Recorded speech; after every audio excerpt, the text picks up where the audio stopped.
No Granddad Bods. No Granddad No, Bods. no, or something. Yeah, you were gonna beat the Granddad Bod. No Yeah, Granddad I know Bods. people think, like 66, you should be allowed to Let go. You're look- retiring. But there's no reason to be Granddad Bod. No, you can Right? be jacked and old nowadays. Well, Especially. yeah, and get to do epic rides with, like we do. Keeps you young. Yeah, train with people half your age and stuff like, what's wrong with this dude? Why isn't he in a home? You don't have to be. You Right? don't have to be. You don't have to be. Too much gold going on before the podcast. Too much We gotta gold. we just gotta call it. Start it now.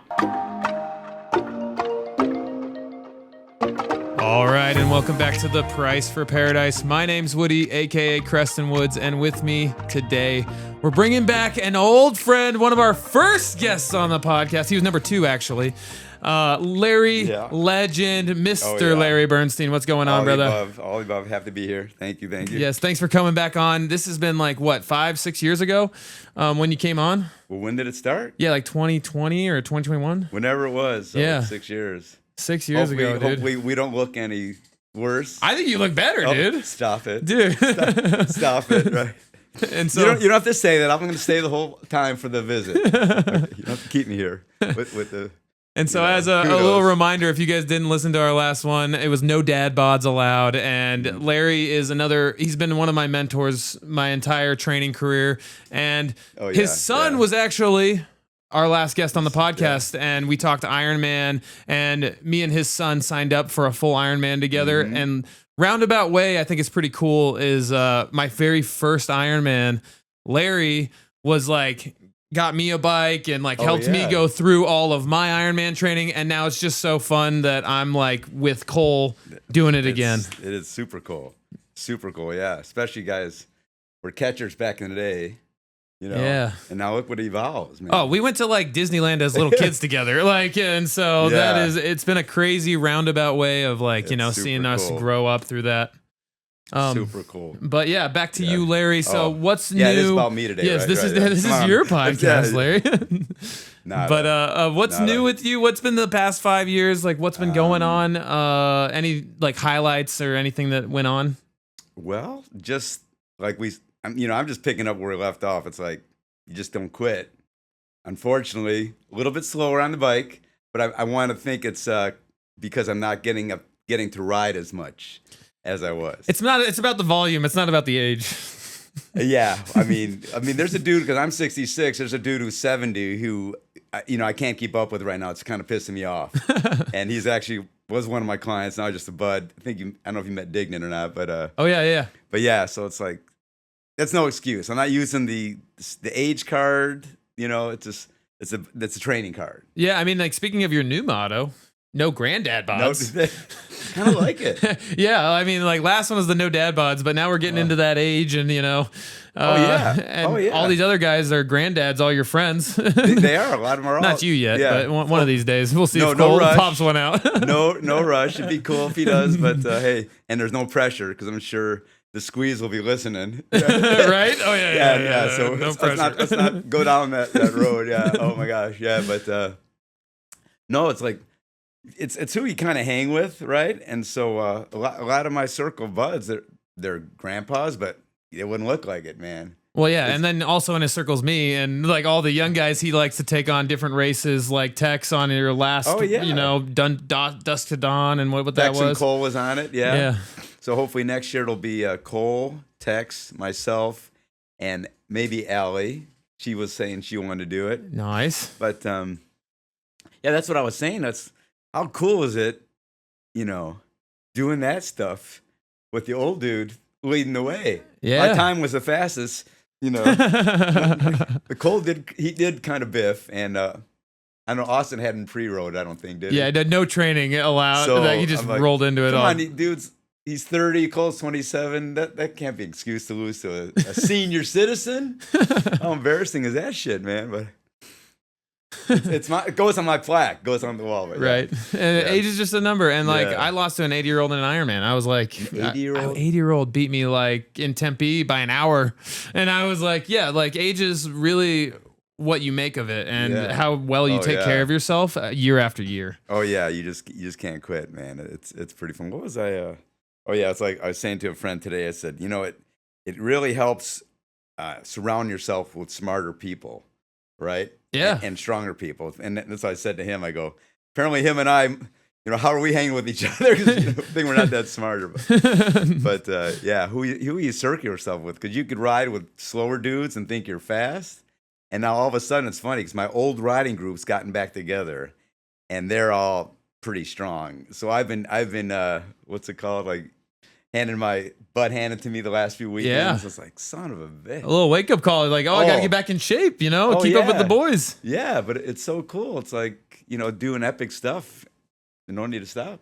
Yeah, and you did come off an injury like not too long ago as well, right? Like off that last bike race, the mountain bike race. Dude, I hate to say it, I think that might have been 2 years. 2 years ago, yeah, I know. Like time flies. I know. It's funny because I just got a new mountain bike helmet delivered today, and Tammy goes, "You got a new helmet?" I go, "That other one's 2 years old, and I crashed on it. You're supposed to." Yeah, it's like, good luck. I need to get this bad luck helmet out and get a new one. It's like, yeah, she's got like a new pair of jeans arriving in the mail every day. And I'm like, come on, I got a new helmet 2 years ago. These are cheaper than your jeans, and it protects my head. So anyway, don't get me wrong road. Sorry, wrong road. Grandpa stuff, grandpa stuff. But going back to the epic stuff, it's like unless you slow down way too much, because, dude, how cool is doing an epic event? Oh, dude, epic events, epic rides, so much fun. Epic ride, epic hike. Yep. Epic run. I mean, how long does it take you to come down from that? Right? No, that's what you live for, right? Oh, yeah. Especially that 35 miler up in the White Mountains one. The Tour of the Mountains. The Tour of the White Mountains that's a killer. Remind me the one that one of my only DNFs. Thank you. Yeah, yes. Thank you. You had to go there. Okay. And I accomplished that one, so I got you. I know. I had to make it up for you. That was sweet. I know that's my. I got to go back and check it off. So I think it's in October, November. I'm not sure, but if you can keep doing epic shit, events. And because it's so cool, such a high. It keeps you going in life. Oh, yeah. Something to train for. Yeah, I think one year me and Larry even did the Grand Canyon for his birthday, and that was super epic as well. Yeah, it's funny you bring it up. It's on the calendar again. Oh, we're doing it? I wasn't sure I wanted to tell you. Because of you, I think I bonked. Yeah? Because we were trying to push hard? This dude was setting the pace. We all trained our tails off, and it was going great. And, and Crescent's all jacked, and we're like, oh, yeah, us old, you want to think you can keep up with the youth.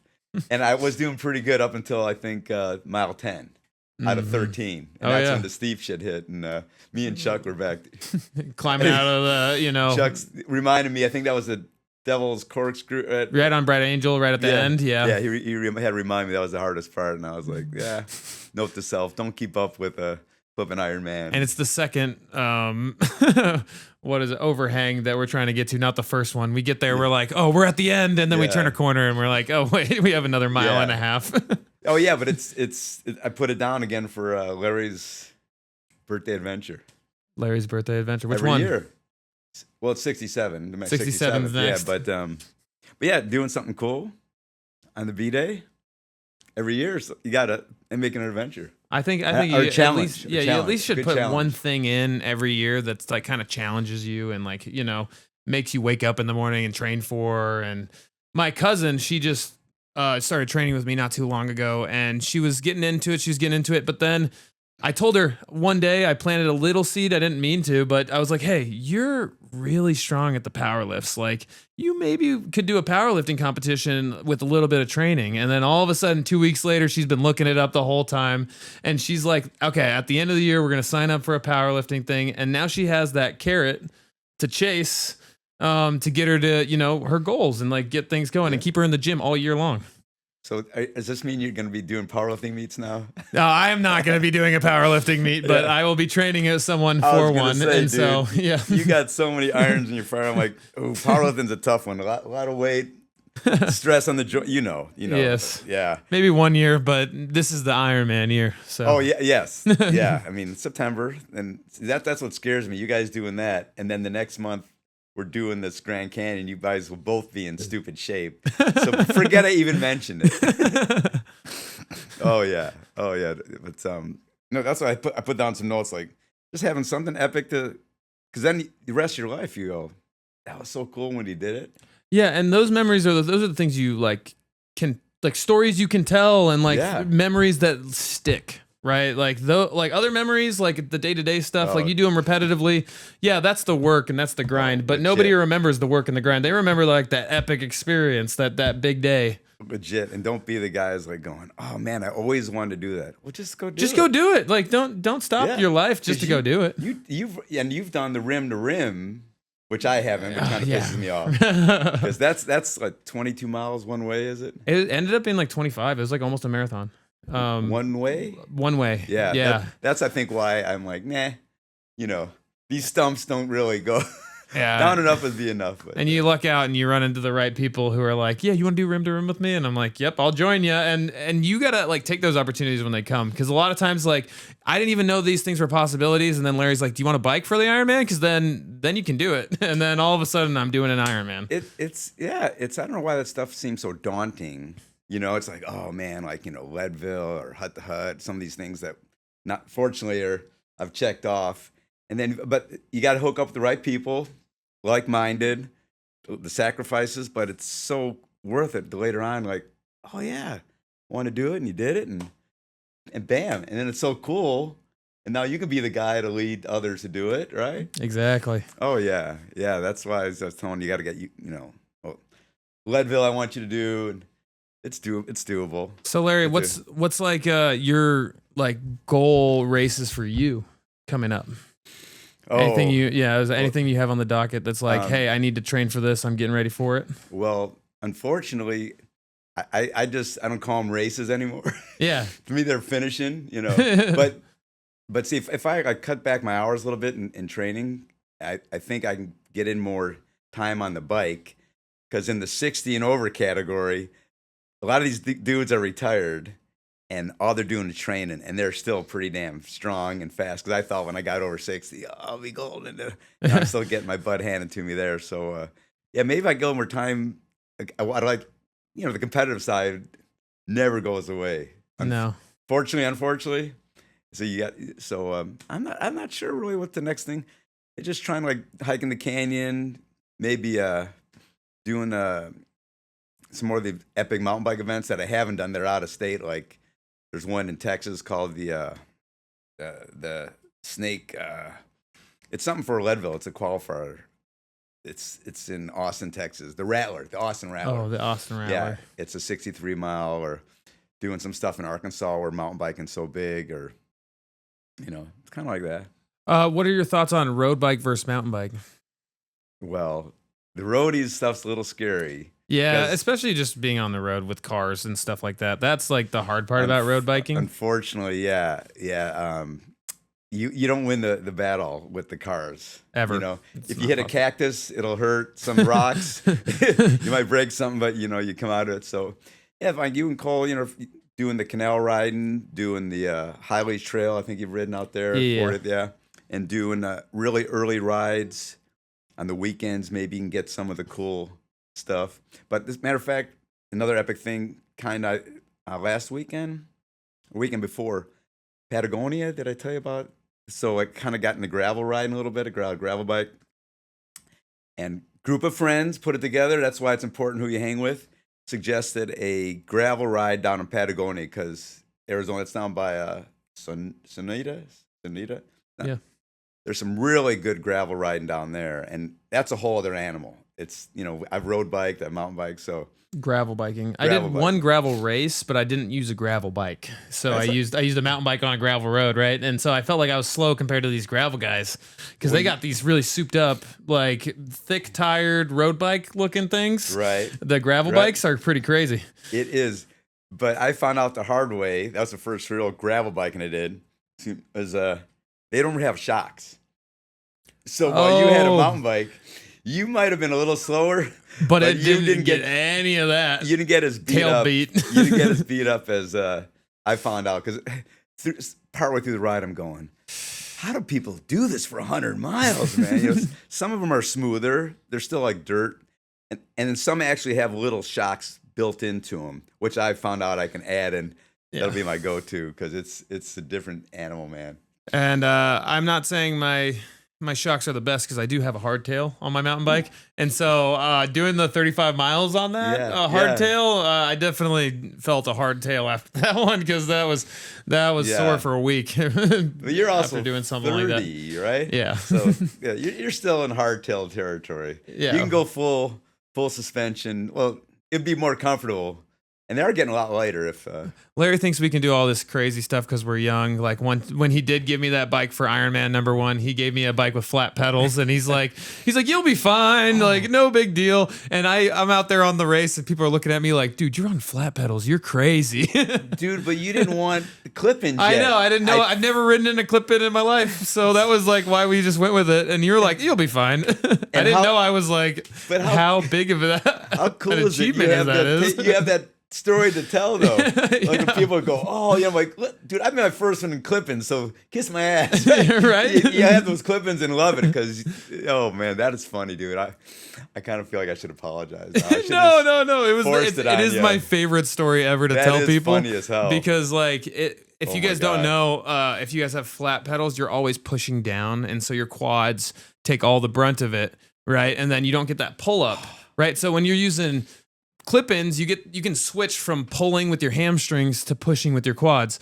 And now when you go to the run and you have no quads left, all of a sudden you're like, I was mile 68.5 and both my quads seized and I like fell over. I hobbled over the finish line and we made it. It was like, but I was laughing at that experience. I forgot all about it. Didn't Cole do his first one with flat pedals too up in Flagstaff? Yeah. And so we were talking about that last podcast, and he went up there and he was like, he wanted to do it in flat pedals, and he crushed it, honestly. Yeah, but it's just funny. It's a thing. It's mentally. It's like a beginner starter thing. Yeah, you got to do it. yeah. It's funny because I was just riding the Peloton at Cole's house yesterday because I'm trying to get back more bike time, so I don't get my butt handed to me anymore.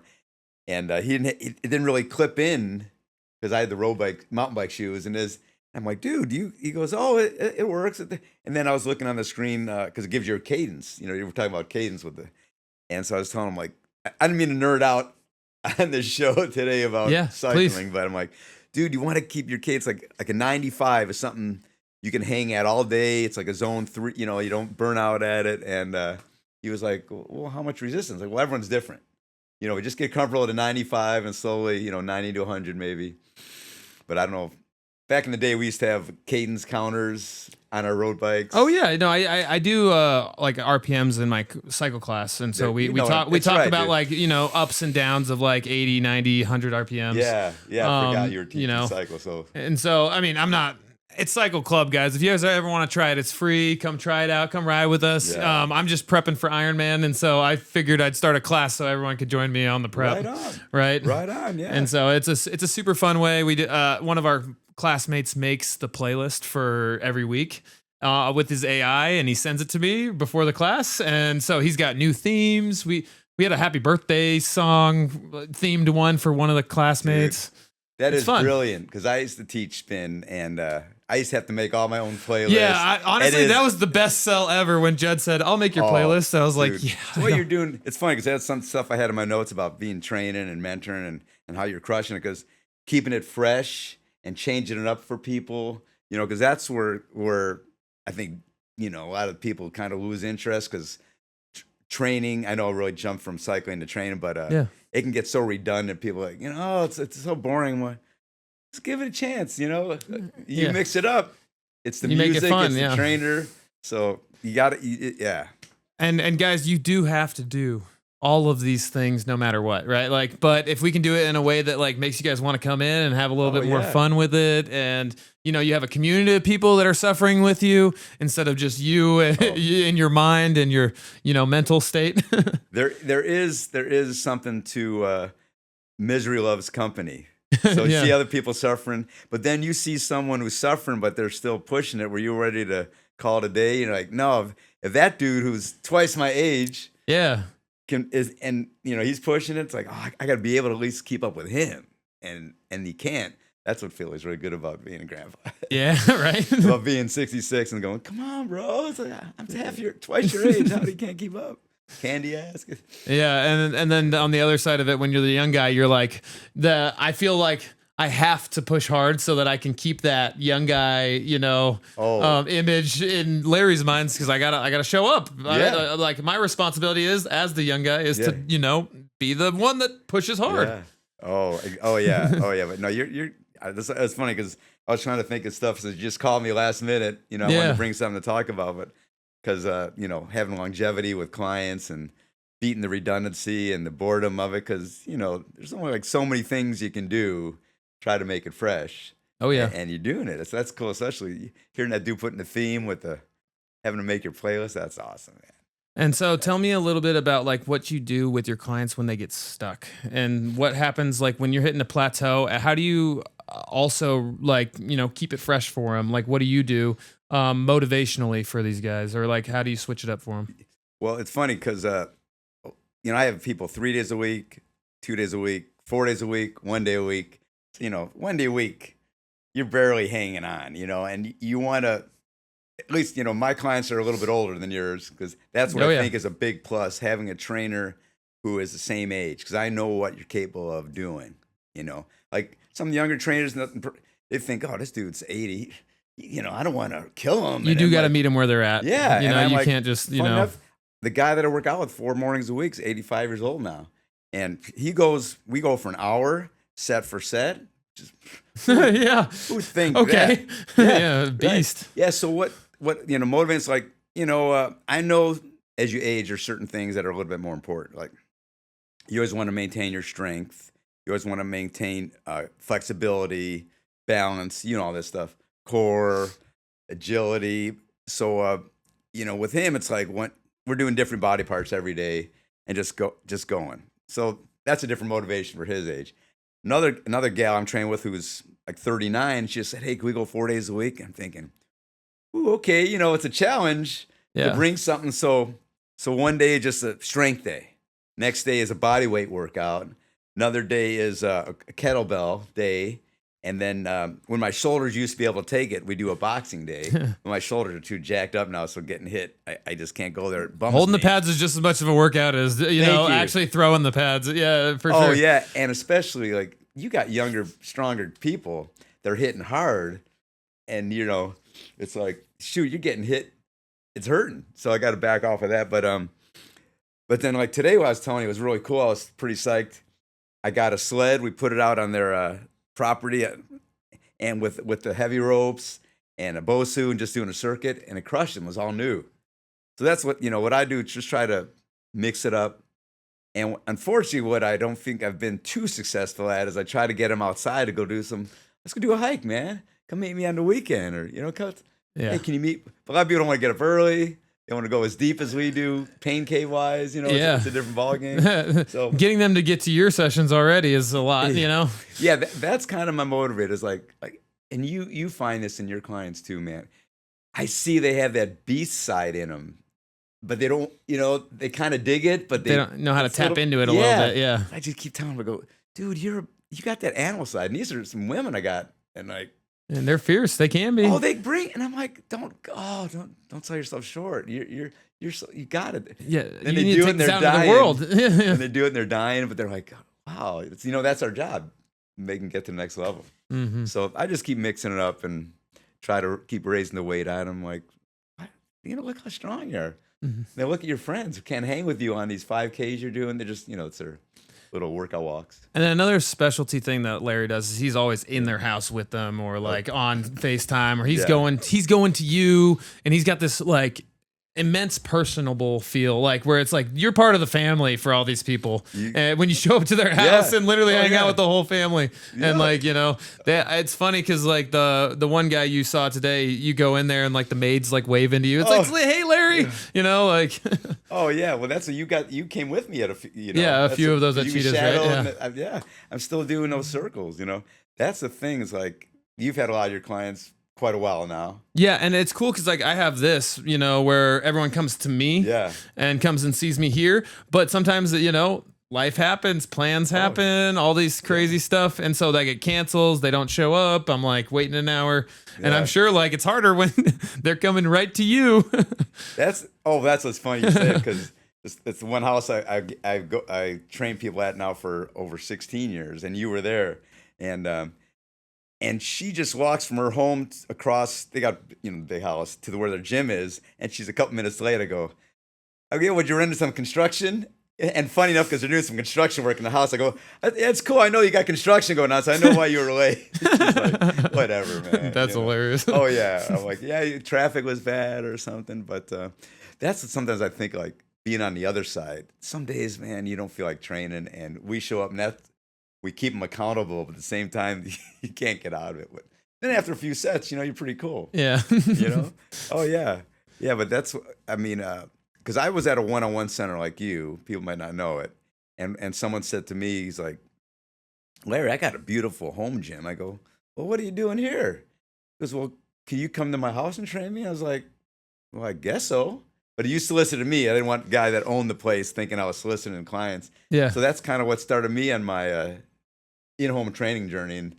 And you don't need much equipment at all.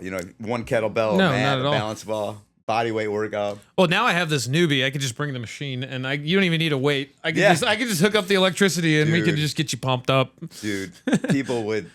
I can just lay there and get a workout. Yeah, you don't even have to do anything, Larry.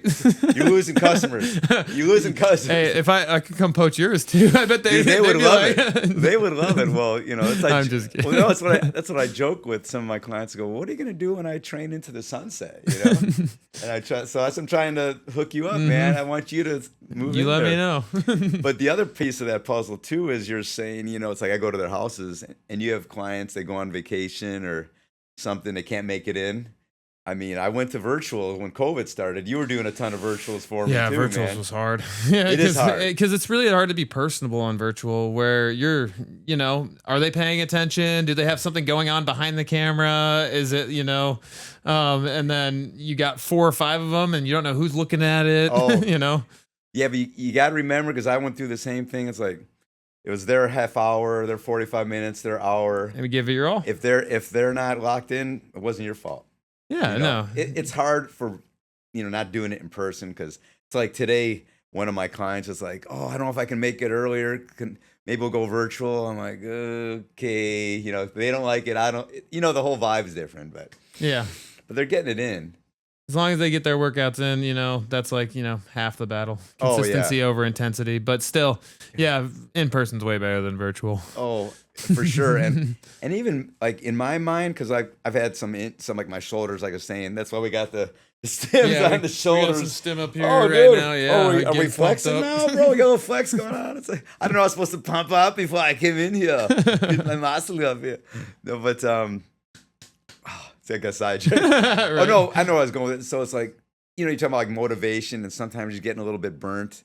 So I just go a little bit lighter. You're still going through the motions. Because the other day, knock on wood, my schedule's still crazier than I thought it'd be at this point. But I was like going in and I'm getting a little tired, and like, I'm just gonna go a little lighter. Not gonna go like max out, and I was like, and it was cool, and I felt good. You got the blood flow, a little pump, and you're good to get another day. Right. I've been doing some reverse pyramids with some guys just to bring them down a little bit. So like you start with your heavier weights and then work your way out of it, so that you can get you feel better coming out of the sets, and you feel fresher, even though, you still got some in the tank, and, you can do a couple more reps, but with good form still. And yeah, they've been loving that one lately. Sometimes you just got to switch up the different kinds of stimulus. You can't always progressive overload. Yeah. Sometimes you got to come down the ladder a little bit too, to switch it up. Dude, no, see, I am so glad I got to do this today, because I haven't thought of reverse pyramids for like 100 years, and now I'm like, I'm gonna use that, and I will give you credit. I will give you credit. It's like, if you hate this, it's my boy Creston. If you love it, it's still my boy Creston. Yeah, we'll take it. Responsibility goes both ways. Because I haven't thought of reverse pyramid in a while. That's a thing, man. You do. I'm doing this. Well, 30 years with that one dude. Yeah. And longer. So, because I got him from someone else, kind of quit on him, and I started with him just biking. And then he said, hey, do you think we can do weights? And yeah. Do you think you could ever do another job now? Like, I think that this is like, with the amount of reward you feel from like what you do for your clients and stuff like that, and like the lifestyle you get to live as this, person, like is there any other dream job you would have? That's a good call. It's funny because sometimes, not everyone is a peach. Yeah, not everyone's a star client. Yeah. But, you do it long enough and you kind of weed out who's, keep them all peachy. It is way better the longer you're in it because it's like, the better ones stay. And then the ones that are kind of complaining, they don't even want to be there anymore. So they end up not being there. And then you end up with all your friends. Yeah. Yeah. But, that's the other side of it, why we do it, because you love helping the ones that need it the most. And want it and value it from you. Oh, yeah. Yeah. So, I used to find that as a challenge early in my career. And I think you might have been on one or two of those challenges. I thought to myself, if I can work with this person who needs it the most, and we're really pretty negative, toxic type people, I hate to say, they like, this exercise is stupid or this sucks. What else these are quotes I got from like, okay, but I thought if I can work with this person, I can train anybody. And right, the challenge of it. Yeah. And funny enough, that person actually ended up letting me go, which I was like, oh, thank God. Thank God. And knock on wood, I didn't need the business so bad that I was like, oh, this person quit and I'm like, now I'm down a client and this much money. But yeah, and it's funny you're going there because there's a few that used to complain and I came to the point of like, I think you'd be better served finding a different trainer. And that's I think that's the biggest switch is when I felt like I was like, the imposter syndrome goes away when you're firing clients. Yeah. Oh yeah. But I've only done that 2 or 3 times over 30 years. And when I did it, I wish I'd done it so much sooner because they turned around their act as they, they respect the boundary. They respect you telling them how it is and like being real with them. We're successful for a reason. We do a decent job. So, they were still coming to us because they like what we were doing. It was just their downside or something. So when I finally brought it up and they're like, oh, I didn't realize it. I'm so sorry. And I'm like, and that lasted for a while. Then they were ended up being gone eventually. Anyway.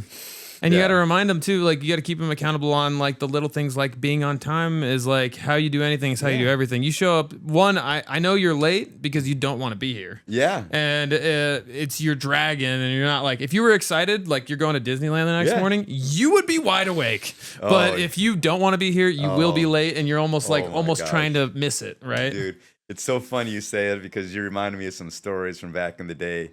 It was, I used to have clients who would bargain with me, okay, how many burpees for us to quit 5 minutes early? Because I hated burpees. And I won't make people do stuff they hate because I know it's not cool for them. And I know they're like going, So they would say near the end of the workout, okay, how many burpees I got to do to call it a day? I'm like, 20, which isn't too bad. In a row it is. It is a good time. But And, the number wouldn't be out of my mouth, and they're already hitting the ground. They're ready. Oh, they're because they hated it that much. You know what I mean? Because oh, it's so funny. Or one time, true story, and I love this dude. I still train him. I think you might have been to his house too. He says to me on a Friday morning, 8 a.m. He's like, Larry, I'm just not this into it today, man. I go jokingly. I go, cool. Let's go get some Bloody Marys, dude. Within 7 minutes, we were at this guy's country club. Having Bloody Marys because he lived that close to his club. And so I'm like, they're having one with him because I brought it up, right? And he's like, you ready for another? I'm like, dude, I've got a full day. He's a big dude. He can handle numerous. And I'm like, thank you, but no thank you. So to this day, I never say that. I just go, good, why don't we just make it like a little stretchy core type, it'll be chill. And you don't give him the option or else he'll take it. Oh, yeah. Well, that brings up another point. You've had clients that are like, oh, I'm not into it. So you can say, oh, okay, let's kind of chill. After a few sets, you're in it because you've been that way. I've been that way. Dude, yeah, you have to learn to do things you don't want to do to get what you want out of life. It's the price for paradise. Price for paradise. And like, I have this kid, I was actually going to bring it up right away, but he doesn't want to be here for certain things and he doesn't make progress until we find stuff he wants to do. Mm-hmm. So as soon as, I'm like, let's do this lifting, but when he squats, he feels a little bit of uncomfortability in his knee And so now he's done squatting, right? You know, so then he won't do any leg exercises. And then I'm like, okay. And then I finally, but he wants to be in the military. Yeah. So he's got to pass this military test. And so I'm like, oh, all right, then we got to run 2 miles, and he hates running. Yeah. And then he just gets worse. And he started degressing, not progressing, when we started running, because he was like pouting about it when we had to go run. And I'm like, dude, you literally have a 10-minute mile you have to finish. Like the only way to practice running is running. Yeah. There's no other way for you to get better at this. Like we can swim, we can do whatever, but you have to accept that we have to run. Like, and that is where you will make progress. But until he like finally was like, hey, I get it, I have to run now. Yeah. And accepted it, then he actually made the progress. But before then, he was literally going backwards because he hated it so much while he was doing it. Yeah. And that mindset, like the mind is so powerful, is like he's stressing himself out up here. And so he's getting no results out here. And it's only getting worse. Oh, you're getting over that hurdle and you're like going, wow, it's all psyched out and literally isn't that bad. And I'm not asking him to run fast. We did a walk run. You know, like it was just. There you go. There you go. Oh, he's lucky he's got you, man. See? People, and so I'm sure he nailed it. He passed his test. He did. Bam! He did. How cool is that? Oh yeah. And then he started getting lazy afterwards, and I was like, I had to get back on him, reboot him. Yes. You know, it's funny you say it because I've got some people. You know, I give them like a weight I think they can handle. Oh, this is a little bit heavy.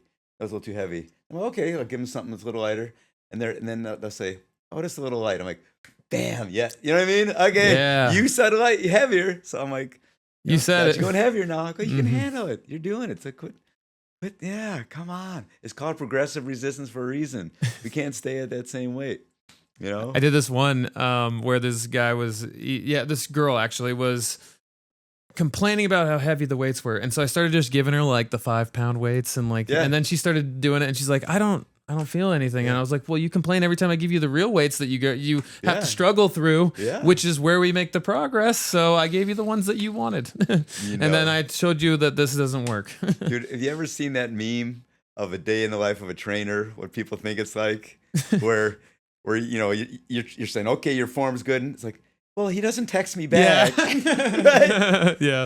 I'm like, oh my gosh, that is such our day, trying to keep people on track.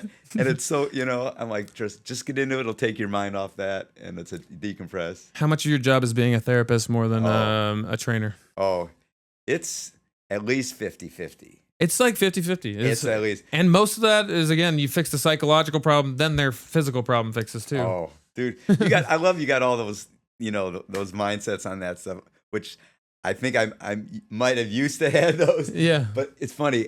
Going back this is like 20 years, one lady I was training, she was having a lot of deep stuff. And we were talking and, you know how it goes, exercise and you get through it and you feel better. And she's talking and she stopped and she goes, Larry, you are better than my therapist and like way cheaper. And I'm like, whoa, that's cool. My Jewish side is like, but wait a minute, we got to talk about this cheaper stuff. I can up my rates, or I can be the Thera trainer. Find something in between, man, because I don't like losing money to some dude sitting on a couch. Yeah, I was out of shape. But yeah, that's true story. And honestly, I've heard that same thing from a lot of people. Oh, when it comes to being like their therapist was, you know, listening to them and giving them all these things, but like the training actually made more of the difference in their therapy and in the other stuff. Not saying that talk therapy is great, guys. Like, and you need to work on your mind. I'm not against talk therapy at all. But I have heard like a lot of like sometimes that doesn't resonate with you if you don't add the physical, like the movement side on top of it, or like the body side with the mind side. The total connection. Because you think about it, how come? Because that's what. Like a lot of these guys who you've got them, I've got them, you know, successful businessmen, but they didn't have like a physical outlet. So they're going through stress. What am I thinking of? You know, they get the thing in their stomach, ulcers. Oh, ulcers or they're gaining weight. And I'm like, if you don't have that stress release, man, you know, it's not a good, you need some outlet. Yeah, and all the mindset work wouldn't do anything if you guys can't think because your hormones are all whack, you don't sleep good, your body's inflamed. Like, how can you think on that? And so, yeah. So sometimes I wonder, like, triathletes or bodybuilders, anyone who spends so much time training, like, man, we must have a lot of issues going on. Do we need an outlet that lasts, like, for hours, right? People always ask me who hurt you when I tell them I do like an ultra marathon or Ironman, and they're like who hurt you? What traumas do you have? So like they got you to like push this hard, dude. It's so funny you say because 2 days ago, the sled. So I finally ordered a sled for a client because I've been telling him how awesome it is, just the one I was talking to, and so I happened to be there when the UPS driver was bringing it because those things are heavy, right? He's getting out of his truck and he's looking at me. He goes, who uses this stuff? You guys are crazy.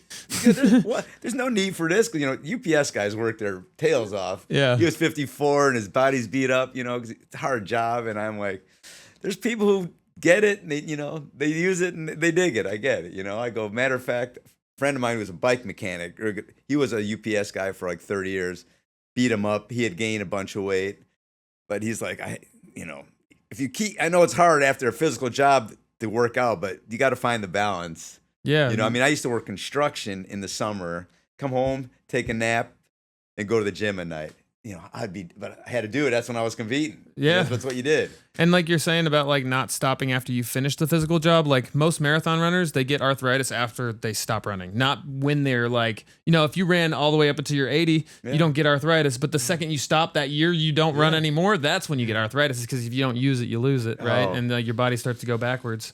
And so like after you have the physical job your whole life, it's almost like mandatory for you to keep all of your health to go to the gym to back that up. Oh, well, just mandatory to go to the gym anyway, man. Yeah, you have to do it no matter what. But it's funny because you're talking about having a physical job. And I did powerlifting and I started as a powerlifter before I got into bodybuilding. I think that's what caused a lot of arthritis in the shoulders, going super heavy and all that noise. So I'm keeping it physical, but some stuff you do, it's a hard return. Now, being an elite athlete is not healthy, though. So, like, we were talking about that. So, actually, 2 episodes ago, I brought on TJ. And TJ, he's a sports performance trainer, and he owns a gym up in Scottsdale. And he's like, yeah, I'm a sprinter, and I wouldn't call, like, sprinting health. Yeah. Now, there are things that you can do with sprinting that can help your health.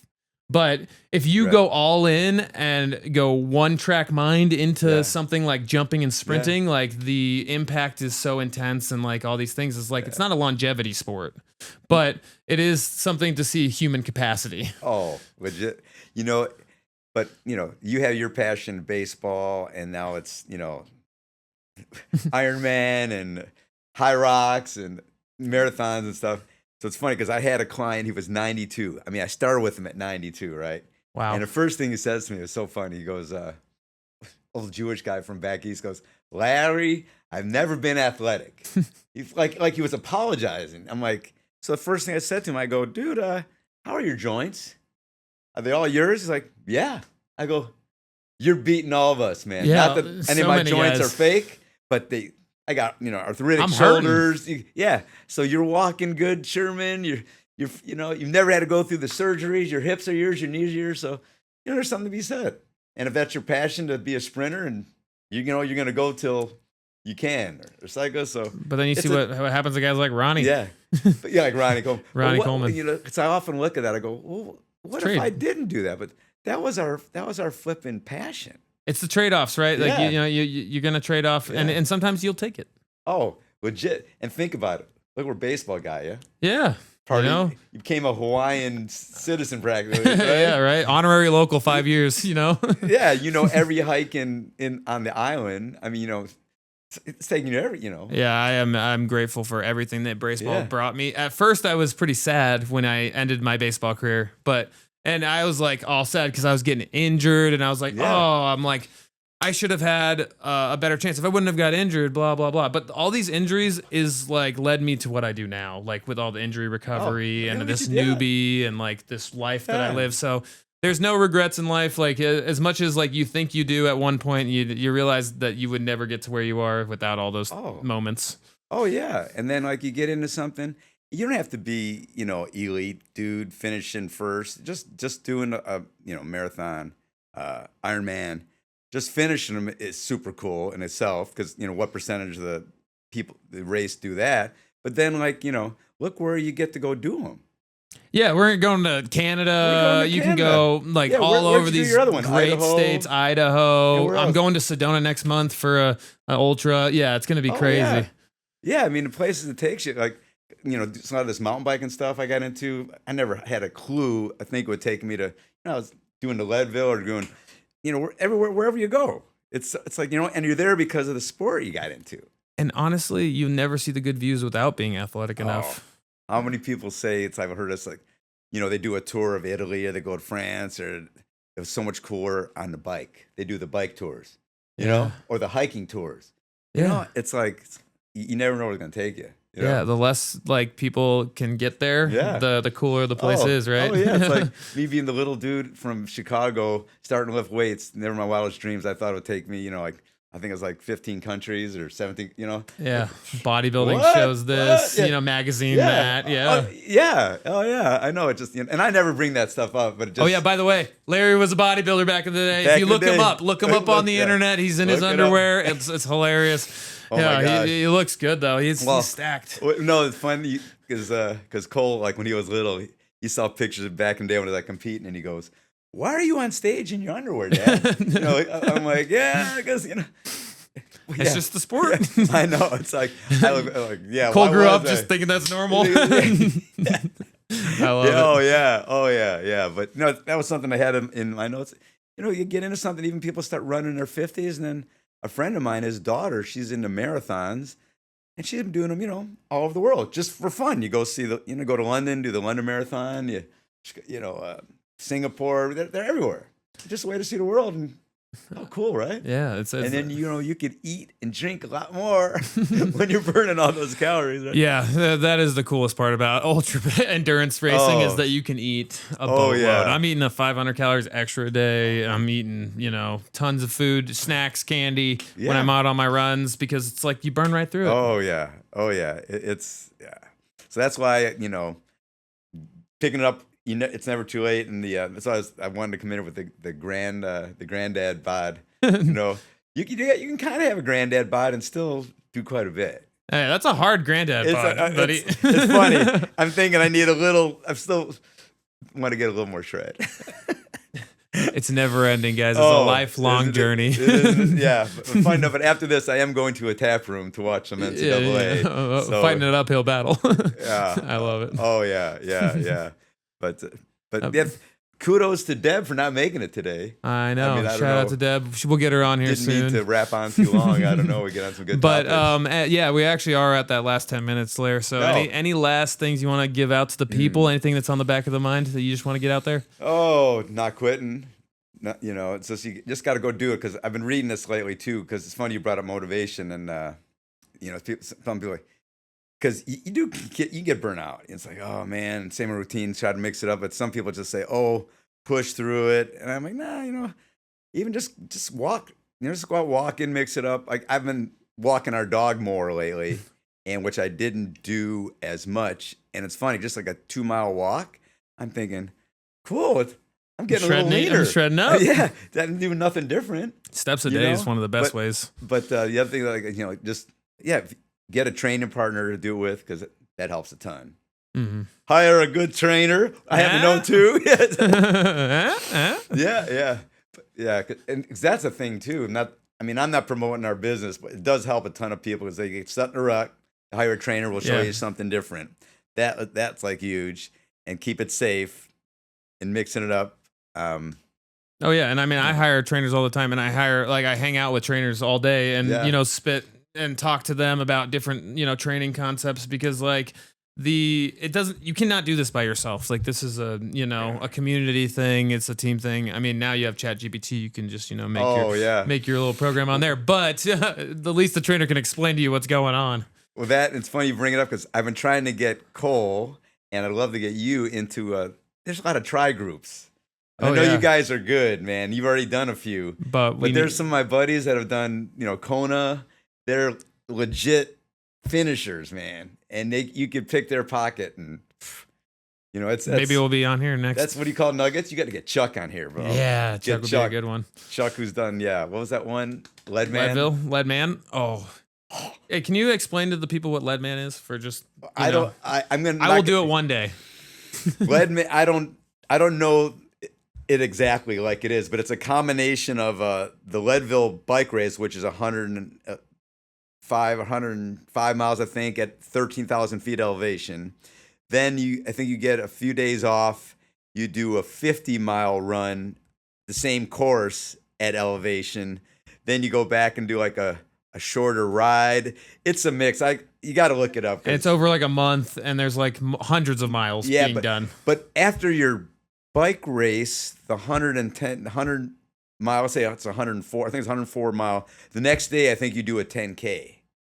Just a shakeout run. Yeah, and my buddy Chuck, he missed the bike cutoff by just a few minutes, and he wasn't gonna. I'll let him tell it, man. Yeah. We'll bring him on. We'll bring him on. But anyway, man, just people getting older, don't throw in the towel. Just because people get older, start thinking, I don't know the demographic of your listeners. All over. Good, because tell them I'm 66. I'm not stopping. And the cool thing is, I'm getting to do this. Yeah.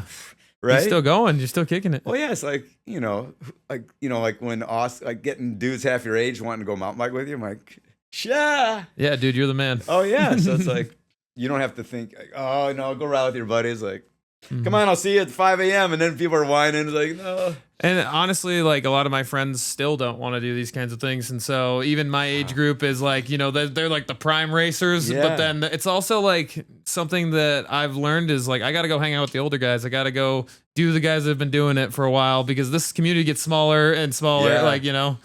Yeah. And to me, it's epic stuff.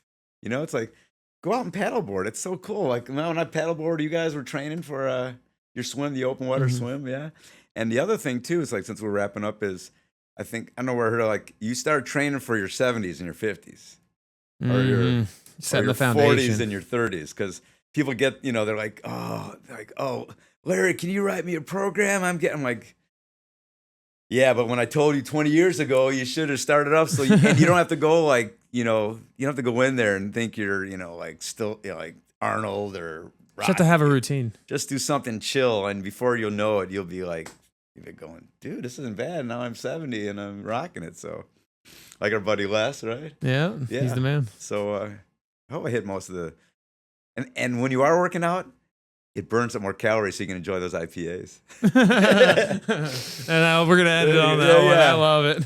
Well, thank you, Larry, dude. You're the man. And guys, thanks for listening. If you want to find Larry, he's the body coach. Yeah, I don't have a website. I'm old doesn't school. Have a website. He doesn't do it. You have to contact me, and I'll give you his number, and we'll hook it up. Yeah. And any of the old dudes want to. I know what what you can do. So don't play possum. That's the thing. Yeah. Thanks. Well, man. Thanks, guys, and we'll catch you guys next week on The Price for Paradise. My name's Woody, and aloha. Larry, 55 minutes, dude. That was fun. You got me rolling. I know. You started talking, and then you went for it. Yeah. I love it. I hope it wasn't boring.